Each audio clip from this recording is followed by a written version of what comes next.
Hello, my name is Robert Bosnak, and I've been asked to give you an introduction to two lectures on embodied imagination and psychedelic psychotherapy.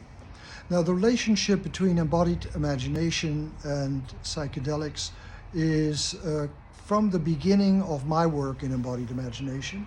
I was sick for a long time. I was in the hospital with a physical illness for about 11 months. And after that, I stopped being involved with Western medicine, and I tried to find ways of my own to solve these problems because they kept on coming back even after a long time in the hospital. So I experimented being a child of the 60s with all kinds of things, one of them being LSD. And when I took LSD, I found myself confronted with realities that were other than my ordinary reality. I began to find that there were all kinds of presences out there I had not been aware of, that there was a whole autonomous psyche going on. I had not been aware of it, and it ended me up in Zurich, where I went into analysis, and I found that dreaming was very similar. So I worked on with dreaming, but from the perspective of that these are experiences, real experiences of non-ordinary states. So I researched these non-ordinary states by way of dreaming and developed a method of embodied imagination, which is basically a technique where you flash back into the dream becomes a reality around you again, and then you begin to apply various techniques to this environment, like for instance, that you identify with other presences in this space.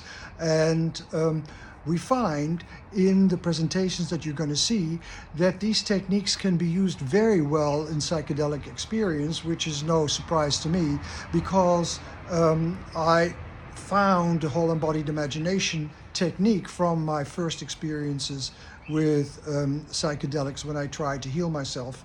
And I, after a short period of time, of about a year, actually the symptoms that I had went away, and it was something that modern medicine had not been trying to achieve. So I became very interested in the relationship between these non-ordinary experiences and the body, and that became then embodied imagination. And I found when I was looking at the lectures that you're going to be seeing that they give a very precise reasoning why there is so much similarity between embodied imagination and psychedelic psychotherapy, and that embodied imagination can be used for the integration of psychedelic experiences. Now, you're in for a treat. These are two excellent lecturers, and I thank Dr. Lawson and Dr. Szuster very much for bringing this in and for connecting embodied imagination back to its roots in psychedelic psychotherapy, even though I developed it by way of dreaming. Okay, welcome. I'm Dr. Katherine Lawson, and I'm so happy to be here with Dr. Richard Szuster and presenting on this topic of psychedelic integration and the application of embodied imagination to psychedelic integration and psychedelic therapies. So for the next 30 minutes or so, 20 minutes, I'll be talking about how I've come to apply this method and to teach the application of this method to others. And then I'll hand things off to Dr. Szuster. So I'm going to open up my presentation. So this is just an introduction to the online educational platform that I've developed in order to train therapists, healthcare workers, social workers, and others in this method of the application of embodied imagination to psychedelic integration. So a little bit about the story of how this happened. So I was affiliated a few years back with MAPS, the Multidisciplinary Association for Psychedelic Studies, as a plant medicine integration specialist, and listed on their website. And much to my surprise, almost right away, I was contacted by a lot of people who had tried psychedelic medicine in a variety of settings, some therapeutically, most underground, some on their own, different types of sourcing of the medicine, but most of them who had been sort of at loose ends as far as what to do with the experience that they'd had. And so I began using embodied imagination in order to help them integrate the experiences that they had, and found that it was incredibly helpful for them. So basically, applying ancient dream work techniques and the techniques of embodied imagination to the visions or memories of visions that they had had during a psychedelic experience. I then began collaborating with the woman who is now my partner in the Awaken the Dream School, who is also a ceremonialist, and more people, more and more experience using this method for helping people to integrate. And she actually is in the process of becoming a certified embodied imagination practitioner herself. Most recently, back in September, I took a trip to Egypt. And in Egypt, I was going along on a guided initiations tour. So we visited 14 different sacred sites and temples with someone who's been doing this for the past 20 years. And I was guiding people through dream incubation while we were going along the Nile and visiting these sites. And it became very clear to me that I wanted to share in a bigger way this method. And so that's sort of where the school was launched. So there are some other reasons that I decided to make this application, and to also share the value of this application of embodied imagination to psychedelic therapies with others. And there's two stories in particular that are personal. One, I had the opportunity to experience MDMA in a therapeutic setting with a licensed psychotherapist. And I will add that, at this time, that's not legal. And so the people who are there are people who are putting their licensure on the line, who are taking big risks in order to offer these therapies to people. And, I think that I can say in all fairness that my understanding after having participated in some of this therapy is that what seems criminal to me is that it's not available to everyone, and not that these medicines are criminalized. Personally, what I experienced was that what someone can accomplish in an MDMA psychotherapeutic setting is sometimes equal to what I have seen in my private practice take years, 3, 5, 10 years of talk therapy, in particular with regard to PTSD and CPTSD. So that made a bit of an evangelizer out of me, evangelist. And then some years earlier, my family came to discover that my son had a very severe diagnosis of depression with suicidal ideation. It was very difficult for us, and of course worse for him. He tried a lot of different psych meds. He was hospitalized, he tried residential treatment, and after his last residential treatment, he asked me if he could try psilocybin. And we were all so desperate and so tired. And I had access to the protocol that MAPS was using with vets and victims of sexual trauma, etc. And I ran my son through the protocol that MAPS is using, which includes microdoses and what they call a heroic dose, or a larger dose of psilocybin. As a result, my son is no longer depressed with suicidal ideation, and it's been some years now. So that was the final straw. where I had to kind of decide that this medicine, whatever role I can take in protecting the seekers of this medicine and the medicines themselves, and sharing my understandings, then I needed to do that. So EI and psychedelics is really an organic pairing. When you are experiencing a psychedelic vision or you are revisiting a dream, you are encountering the wisdom of another, the wisdom of something that is foreign or outside of yourself. Another similarity is that one of the ways of really understanding that wisdom, or whatever it is that it has to share with you, involves a process of getting out of your own way.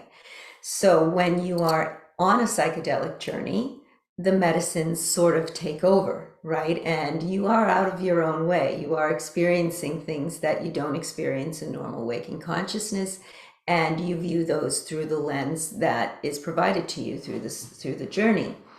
In the process of embodied imagination, for those of you who are familiar with it, we also are required to get out of our own way in order to experience the transit, that movement from our own body and our own perspectives and our own capacities, and sort of being able to share those with the images of our dreams and memories. What I found is that both psychedelic visions and dreams also speak in a symbolic language. So if we can entertain the imagery in that light, using the same methods that we use with embodied imagination, in other words, holding some of the images as metaphors, or holding a very personal meaning for the journeyer, it's very helpful for them in the integration process. There's also this concept of sensing the mystical.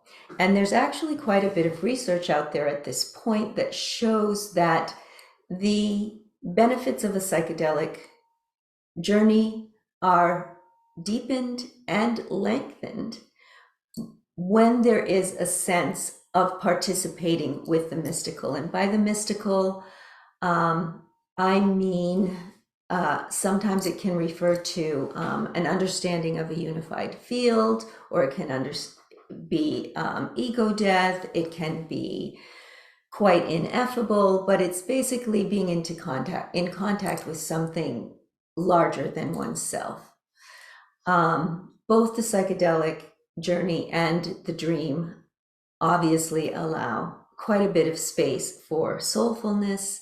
And what I found with embodied imagination and the psychedelic journey is that applying the same methods that we apply to a dream often allows the journey to continue, but in a gentle way, without the need for any substance, that allows the journeyer to bring some of these understandings that they're gaining into their day-to-day lives, and in an embodied way, in other words, in a felt sense. And honestly, frequently people will flash back, just like we do in a dream, to the journey during an embodied imagination session for integration.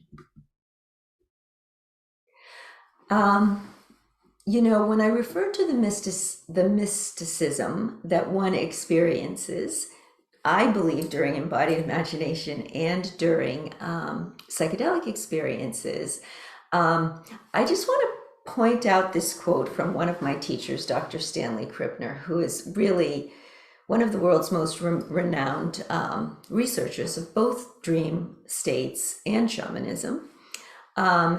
And he says, and there could be a tremendous amount of debate about this one, but he believes that all dreamers participate in shamanism. I want to point out that's very much different than calling yourself a shaman, right? But shamanism is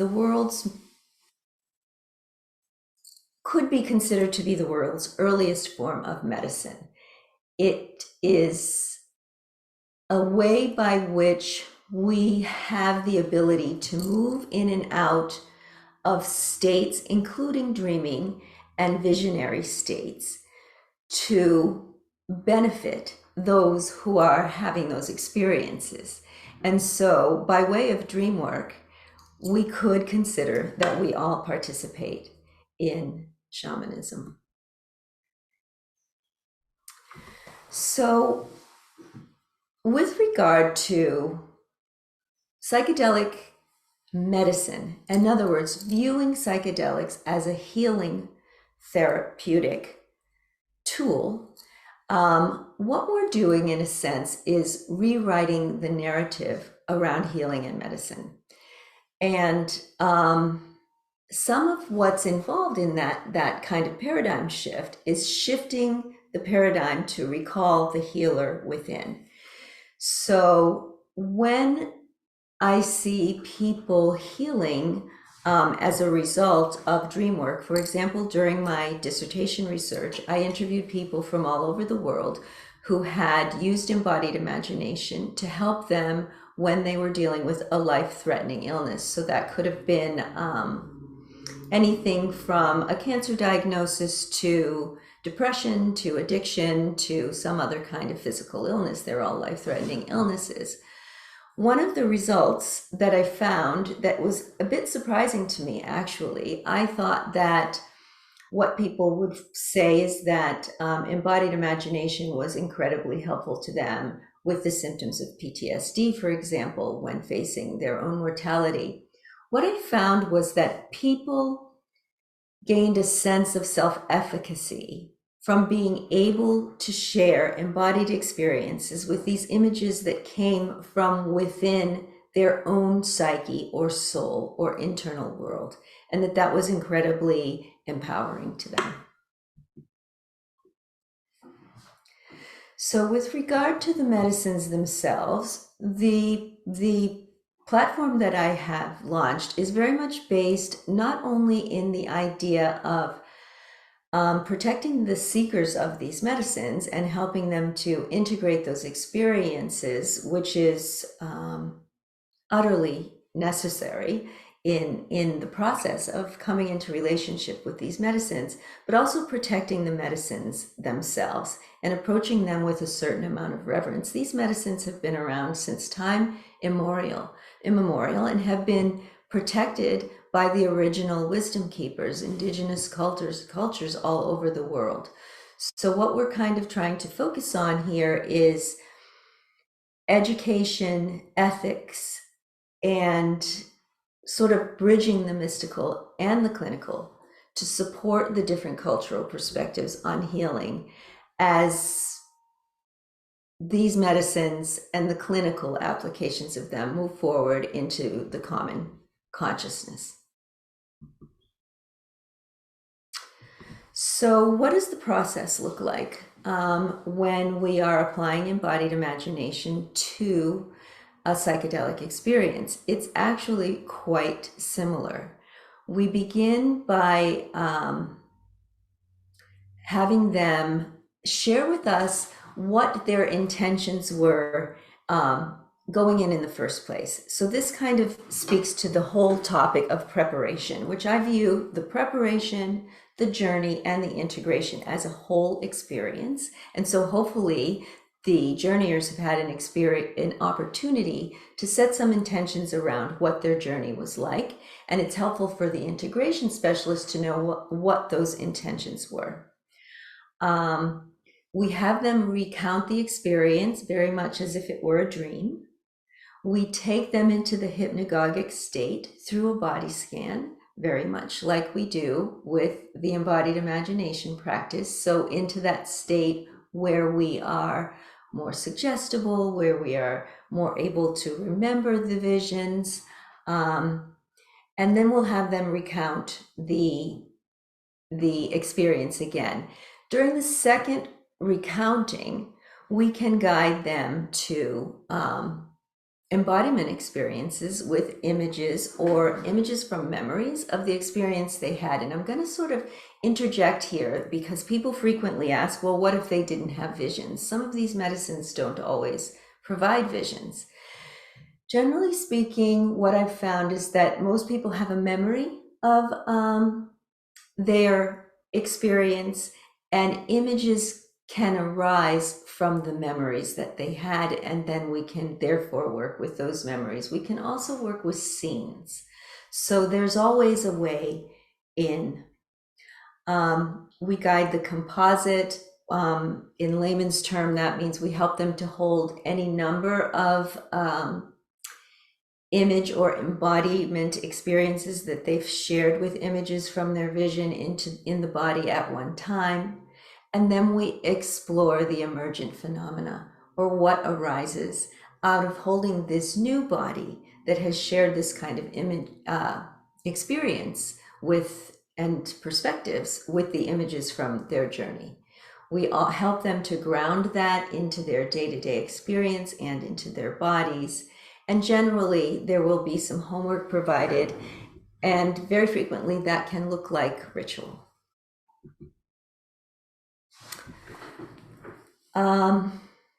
Yeah, what are some of the differences for EI in psychedelics as compared to dream work? Well, one is that a practitioner needs to know the medicines. And that is also an important distinction, because in the training that we do, we train practitioners to help people prepare for and integrate psychedelic experiences. We don't train them to serve the medicines. So the question that comes up very often is, well, in order to help someone prepare and integrate, do you have to have had a psychedelic experience yourself?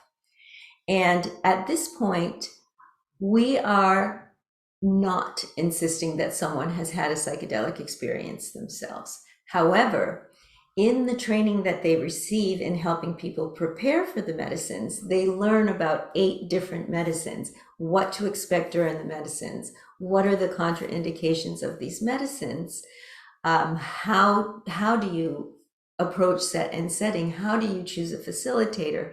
In the end, they are quite educated about the medicines. And then in learning the embodied imagination practice, they are also experiencing an expanded state of consciousness. I believe that embodied imagination is an expanded state of consciousness. And so when I say know the medicines, I'm just clarifying here that I mean know what a person has been through. And is it preferable that someone has had a psychedelic experience on their own? I think I can say yes, but at this point, we're not making it a necessity for this particular training. Giving time between the journey and the EI session. What I've found is that I've worked with people immediately after a session using EI. That works just fine. I've worked with people years after a journey using EI. That works just fine. In my experience, if they've had a little bit of time to process what happened themselves, they bring that into the EI session, and sometimes it's beneficial. I find that in applying EI to a psychedelic journey, the emergent phenomena that comes in the composite when you're holding these bodies or these memories in an embodied way, the emergent phenomena tends to be louder. And by louder, I mean undeniable. And I find that to be actually quite enjoyable, because it removes that power dynamic that people are always looking for, like, well, what does this mean? They turn to you for that, and really they know it themselves quite clearly. Yeah, and the keeping the composite physical is really the same as we generally experience in an embodied imagination session. So I realize that that's a lot of information in a short period of time. I welcome questions should anyone choose to reach out to me. I guess this was presented with the understanding that people have some knowledge of what the embodied imagination practice already looks like. But I thank you for your time and your attention. And I hope that you've enjoyed what you've heard. And again, that you feel free to reach out. with any questions. So I'll pass it over to Richard. Well, thank you, Katherine, and hello, everyone. So what we want to do in this segment is continue our exploration of embodied imagination and psychedelic therapeutics, but now from a neurophenomenological perspective.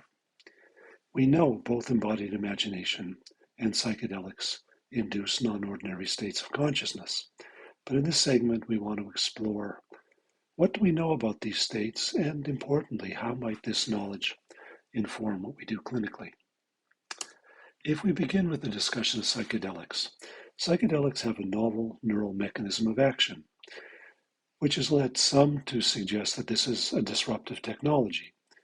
That term, of course, coming from business, where an innovation comes into a certain sector and changes everything. In conventional psychopharmacology, for the most part, we're working with neurochemical modulation. There's typically a lag time to response, and for many of our patients, chronic maintenance is needed with these agents. Psychedelic treatment is different. There's also neurochemical modulation because the classic psychedelics are serotonergic drugs. But the real core of their therapeutic action has to do with neuronal network modulation. And I'll say more about what I mean by that in just a moment. With psychedelics, there's typically a rapid treatment response and most often a shorter treatment course. Now, if we look at neuronal networks for a moment, a lot of the functional activity of the brain is dependent on the coordinated activity of large-scale neural networks. And these are three of the most important ones. Right now, if you are paying attention to what I'm saying, your executive control network is engaged. That's your dorsolateral prefrontal cortex and a number of other related sites. If, on the other hand, your mind is wandering right now, your default mode network is engaged. Dorsomedial prefrontal cortex, and again, a number of other sites. Default mode network is engaged when our mind is in neutral, when we're daydreaming, and, not really focused externally. But importantly and relevant for our discussion today, it's also the neural network that undergirds our basic sense of self and the way we see the world. So, if we wanted to use psychoanalytic language, we might say this is where our object relations are held. If you were not paying attention, but when I mentioned it, you shifted back to paying attention, your salience network would have become engaged. Salience network is involved with internal versus external attention switching. Now, how is this relevant? If we take a condition like depression, for instance, in depression, in the default mode network, this neural network that undergirds our basic sense of self, there's increased intra-network connectivity. That is, the default mode network becomes more modular, more isolated, which we believe creates this phenomenon of depressive rumination. As we go round and round in these terribly painful narratives about how bad we are, how bad the world is, nothing will ever get better. Concurrent with that, there's a decreased inter-network connectivity between default mode executive control network and salience network, the networks we just discussed. If we look at this study, we can amplify this a bit more. This is a study of the mechanism of action of psychedelics. It's a study of the use of psilocybin versus escitalopram, escitalopram being a conventional SSRI antidepressant in the treatment of depression. Now, what the study showed is that psilocybin is a very good antidepressant, but that's not what I want to focus on. What I'd like to focus on is the neural networks. This is the fMRI data, and this is the psilocybin group. We see in the psilocybin group there is reduced intra-network connectivity in the default mode network and increased inter-network connectivity between default mode network, executive control, and salience networks. So essentially what's happening is psilocybin is reversing the condition that was present in depression. It's important to note that escitalopram does not do this. So the psychedelic medicines, their mechanism of action is different. When we take a psychedelic, what's happening is there is increased brain entropy. Entropy is that phenomenon of a measurement of disorganization. If you take a handful of marbles and you throw them up in the air, they don't coalesce into a structure, they scatter everywhere. right? That's entropy. Over time, there's increased disorganization. So with the psychedelics, we have relative network dissolution. Um, so, you imagine what's happening now. Your default mode network, which is this basic sense of self, is becoming temporarily dissolved. And there's concurrently increased global connectivity between the default mode network and these other networks. So we're basically disrupting these cognitive frames that hold these, kind of perspectives we have on life. In depression, the sense that, everything is bad and I'm bad and nothing will get better. And there's an increased quality of transparency. You can imagine what it's like now to have your basic sense of self rendered transparent, and you see the world and experience yourself in very different ways, sometimes very remarkable ways, surprising ways. Now, this may sound like a bad idea to take someone who has a painful condition like depression and move their brain into a disorganized state. But here the complexity theorists help us. The complexity theorists tell us that in any complex system with nonlinear dynamics, which the brain is theorized to be, that change happens at the edge of chaos, at this critical point between order and disorder, where the system is just about to fly apart into entropy, into this disorganized state. But it doesn't. It actually critically, it adapts at that moment, right? So that change happens not only in the brain, but in all living systems at this critical period between order and disorder, where there is adaptive reorganization. It also highlights that this is the time when the brain is open in this way, where psychotherapeutic interventions are going to be much more powerful. So one other thing I want to mention that's relevant to this, and that's about critical periods of brain development. During critical periods of brain development, the brain is sensitive to environmental stimuli needed for neural circuit organization. After the critical periods close, the brain's ability to reorganize and adapt is limited. For example, vision. If a child is born with normal vision and one of the eyes is damaged, the brain will naturally shift to monocular vision. It will just see through the good eye and ignore the inputs from the bad eye.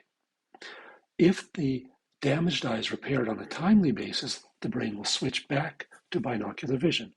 However, if the repair happens outside of the critical period for development, the brain will not switch back. It'll continue to see only through the previously undamaged eye and ignore the inputs from the now repaired eye because it's past the critical period. Now, the same sort of phenomenon exists for many psychological developmental aspects. For an example is attachment. If a child is born into a normal, loving, supportive family, they will very easily form secure attachments in the first year of life. If, however, a child is born into an adverse situation where there is no love and support, they will not form secure attachments. My experience in this area is with kids who were raised in foreign orphanages. And for the first year or two of life, they are exposed to relative neglect. Then they are adopted into families who are loving and supportive, but they have a tremendous amount of difficulty forming secure attachments because the critical period is past. I saw some of these kids for many years and they make improvements, but it is really hard work. What happens so easily during the critical period of development, once the critical period is closed, becomes very, very hard work. Now, what's the relevance of this? Well, they say you can't teach old dogs new tricks, but apparently you can teach old mice new tricks. This is a study of social reward learning in mice. Mice develop their social reward learning patterns as juveniles. Once they become adults, their social reward learning patterns are fixed, unless you give them psychedelics. And then this reopens the social reward learning, and new social reward learning is possible. And it's different for different psychedelics. For ketamine, it's quite short, 48 hours, psilocybin and MDMA 2 weeks, LSD 3 weeks, and ibogaine longer. So there's a period of time when now the critical periods are open, and it just underscores the importance of well-timed psychotherapeutic interventions. You now have a much greater capacity to make an impact therapeutically during this period of time after a psychedelic session. Well, during and after a psychedelic session. Okay, let's shift our attention now to embodied imagination. Um, Embodied imagination has two fundamental aspects. One is that it occurs in a non-ordinary state of consciousness, what I would call lucid waking. Lucid waking in contrast to lucid dreaming. In lucid dreaming, you are dreaming and the awake consciousness comes into dreaming consciousness. In embodied imagination, it's the opposite. You are awake and we invite dreaming consciousness into the awake state. So you're working in this hybrid state of awareness where you have waking and dreaming present at the same time. The second aspect is that dream images are thought to be independent sources of intelligence. What do we know about the neurological basis for the non-ordinary state of consciousness and embodied imagination? The only source of information we have here that I know of is a study that I did a few years ago, Dreams, Embodied Imagination, and the Creative Mind. If any of you want a copy of this study, it's very easy to access. It's open access, so you can just Google it. You can go to my website and access it. You can email me. I'm happy to send you a copy. In this study, we had two questions. The first is, would embodied imagination enhance the creative process? The second question was, what is the non-ordinary state of consciousness in embodied imagination? And is it measurable and replicable? So what we have is we have 7 study participants, 4 males, 3 females, ranging in age from 25 to 70 years of age, from a wide variety of different walks of life, but all working on some creative project. The intervention was 2 steps. In the first step, we used embodied imagination to flash back into a moment when the participant was working on their creative project, but they felt a time of stasis. It wasn't happening. The creative flow was not present. And then, as we do in embodied imagination, we flashed back into this memory and very much focused on the somatic sense of being stuck, anchored that in the body, and then we invert it. And by that I mean we use the imagination to go into this somatic anchor of stasis until it became a second environment, and then we anchored that as well. So the participant now had a composite of 2 anchor points in their body, the stasis and the inversion into the stasis, and they were advised to practice this. Practice this several times a day. Keep sensing the body, reactivating these anchor points, and to activate these anchor points for a short period of time before they engage their creative project. And then, most importantly, to activate these anchor points before they went to sleep at night, and then record the dreams that emerged. Now, in the second session, we used embodied imagination to work with the emergent dream. And again, an embodied imagination, as Katherine was sharing with us, we work not in an interpretive way, but very much in a very embodied and immediate way. So let's just say you have a dream where you're in a forest and you see your sister being attacked by a bear. So in embodied imagination, what we're doing is not analysis, dream analysis, but we're entering into the dream state. We're re-embodying the state of the ego, the dream ego. Here I am watching my sister being attacked by a bear. What is that like in the dream? I go into this emotional state, anchor it in the body. And then I transit into these other 2 dream figures, into the sister and into the bear, and discover what's happening with them. Now, I know to the waking mind this sounds very odd, but to the dreaming mind, to the imaginal mind, this happens fairly easily. And you're typically quite surprised by what you find. So now you have an anchor point of the dream ego. What is it like to watch my sister being attacked by a bear?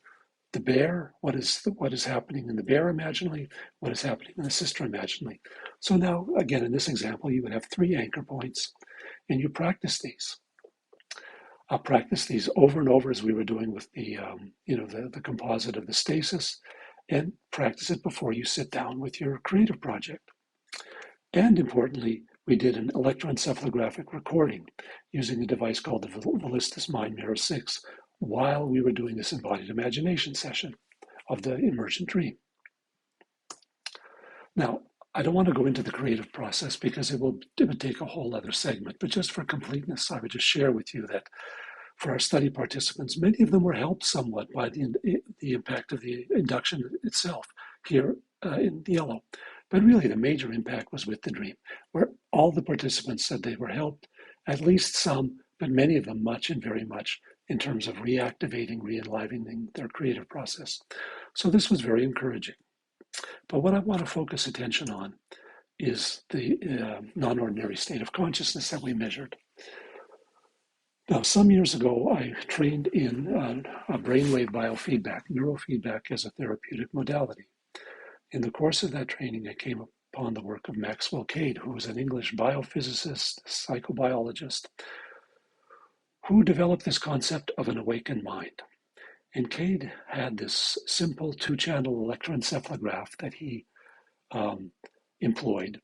And he said that he could measure this phenomenon of awakened mind, which he said he found to be present in creative, dynamic people across many, many different walks of life, and also spiritually developed people, that they had a greater capacity to be in this awakened mind state, which was a much more dynamic, awakened, creative mind state. Now, the mind mirror is a simple two-channel electroencephalograph, here demonstrated with leads put occipitally and temporally on both hemispheres. So what you're basically measuring is you're measuring whole brain arousal. And you're considering, as Cade did, the EEG wave frequencies as different states of consciousness. I'll say more about that in a moment. And Cade's hypothesis of what an awakened mind was a specific proportional relationship between these EEG frequency bands that he was measuring. Now, if we just consider the frequency bands as states of consciousness for a moment, first of all, this is whole brain arousal, and at any time in the brain, there's mixed frequencies. The brain is never in one of these frequencies. This is about which is the predominant frequency. And across the brain, there's anatomical diversity. So different things happening in different parts of the brain. But as a general phenomenon, right now, if we are in normal waking consciousness, this is conventional perceptivity. We're in beta waves, 14 to 30 cycles per second, relatively small waves and very fast. If right now I invited you to close your eyes and imagine you're at the beach and, just look around and imagine and, see what's happening and all the rest of it, you would go into a light meditative state. You would move into alpha rhythms, 9 to 13 cycles per second. And these would be larger but slower waves. But the imagery would be subjective. What I mean by that, it was very much feel like you are the director of the imagery. You're creating the imagery. If we go into an even deeper state, into theta waves, 4 to 8 cycles per second, we now transition into a hypnagogic state. It's this state between wakefulness and dreaming, or sleeping, I should say. We've all had this experience where we're just falling asleep all of a sudden and we're in this dreamlike state, but we're still awake, right? Now the imagery becomes autonomous. It doesn't feel like we are creating the imagery. It's just like in a dream. The imagery is being created, but it doesn't feel like we are creating it. We're participating in some way, but it seems like the creator is somewhere else. It's not us. And this is what I would call archetypal consciousness. I think one of the best examples of this is Carl Jung's extraordinary chronicle of his experience with what he called active imagination in the Red Book. And in one of my favorite places in the Red Book, I can't remember the chapter, but Jung is now having a dialogue with these two imaginal figures, Elijah and Salome, these two biblical figures. And Jung is talking to these figures in his imagination, and he notices that they are quite different in their natures. And Jung says to them, you are symbols of extreme contradiction. And Elijah, one of the figures, says to Carl Jung, we are not symbols of anything, we are real.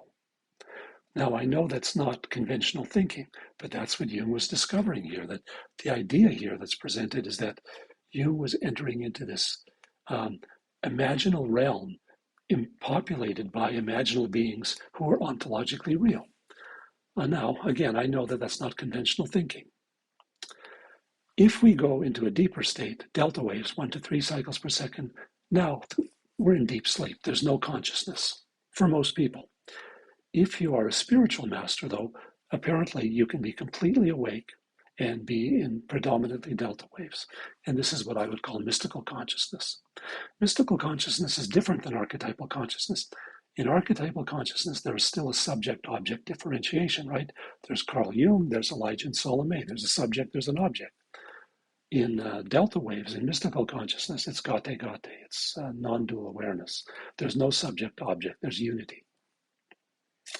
Now, if we look at what we find on the mind mirror in this study, we're looking now at EEG frequencies bands measured every second. So this is like one frame of a movie. What you're watching on a monitor during this session is this dynamic movement. So these bar graphs are moving all the time. So what we have here is we have left hemisphere, right hemisphere. The longer the bar graph, the more activity there is at this frequency band. In the orange and yellow, we have beta waves. In the green, we have alpha waves. In the blue, we have theta waves. And in the purple, we have delta waves. So in normal waking, as one would expect, there's mostly beta waves, less alpha, theta, and delta. You get this rather funnel-like pattern. In what Cade called an awakened mind, you get a much more proportional pattern. So you have less beta, more alpha, more theta, and more delta. And this Christmas tree-looking structure is the proportional relationship that Cade hypothesized would account for this awakened mind. So in awakened mind, what you're having, these deeper levels of consciousness, delta, theoretically mystical, theta, theoretically archetypal, coming through alpha into waking awareness. And this is what Cade called an awakened mind. Now, I thought, well, this is exactly what we're doing in embodied imagination. In embodied imagination, we are welcoming these different, inviting these different levels of consciousness into waking so that you have this kind of hybrid awareness. So I hypothesized that during an embodied imagination session, you would have a higher proportion of this awakened mind pattern versus this waking pattern. And this is exactly what I found. Now, this is a complicated slide. I'll walk you through it. So here we have this is the mind mirror session data, combined data of all 7 participants. And this is the percent compliance with the awakened mind pattern over a 65-minute session. Of a 65-minute embodied imagination session. So what we have here on the vertical axis is we have percent compliance for the awakened mind pattern. And on the horizontal axis, we have all the different segments of the embodied imagination session. So what we have initially is we have just, the preamble, just talking under normal awareness, getting ready for the session.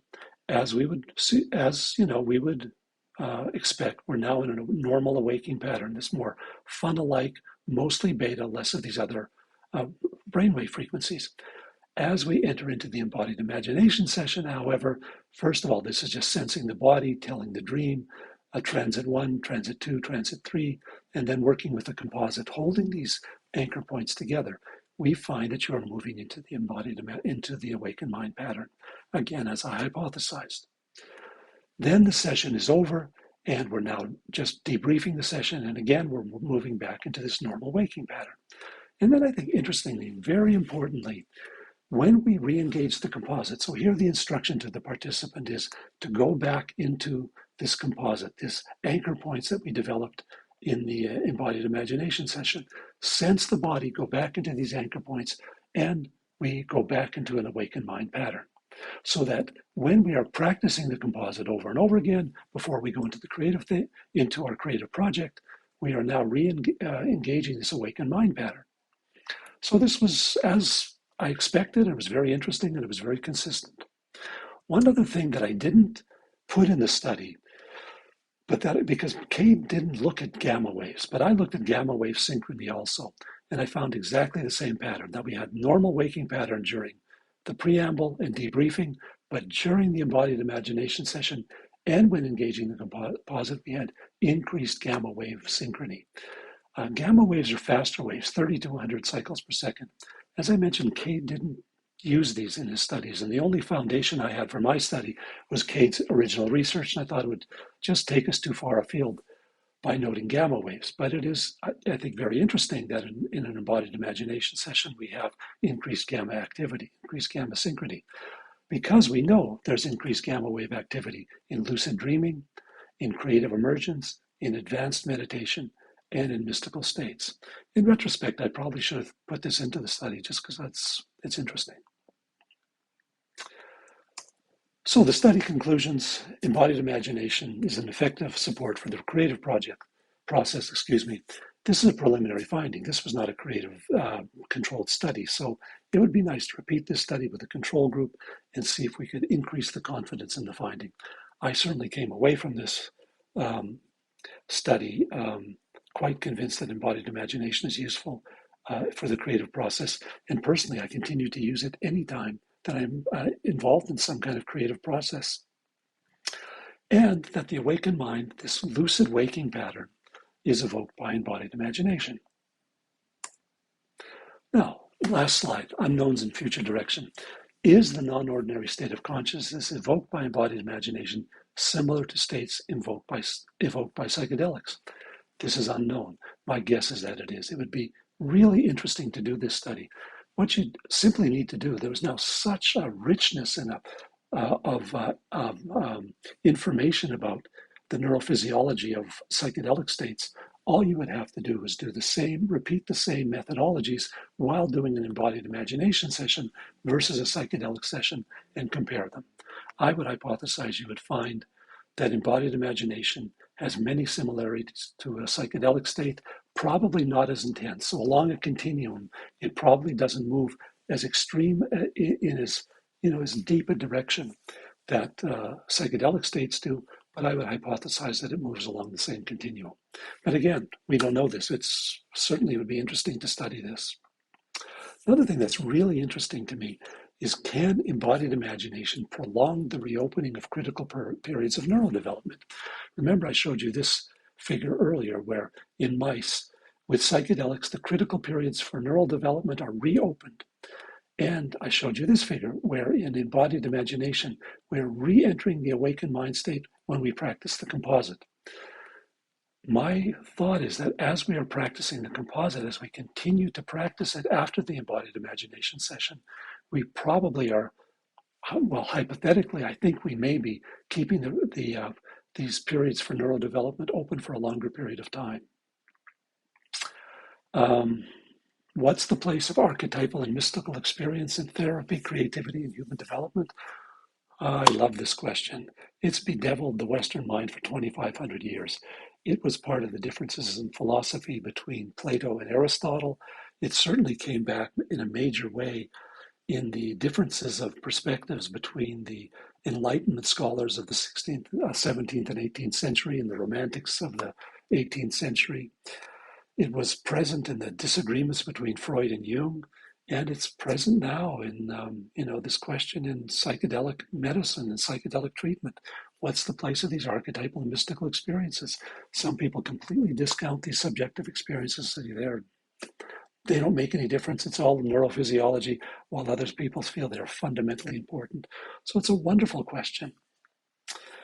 Lastly, how does embodied imagination fit with psychedelic therapeutics? I think it fits beautifully. I use the psychedelic session as if it is a dream, and I work with it with embodied imagination.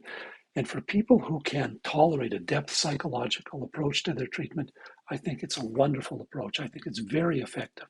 It's not for everybody. It's a very evocative process. And, for people who don't have a capacity where it's not wise to engage them in very evocative processes, there's probably other ways to engage them that would be better. But for people who can work at a psychological depth level, I think it's a wonderful way to work. And it's what I do routinely.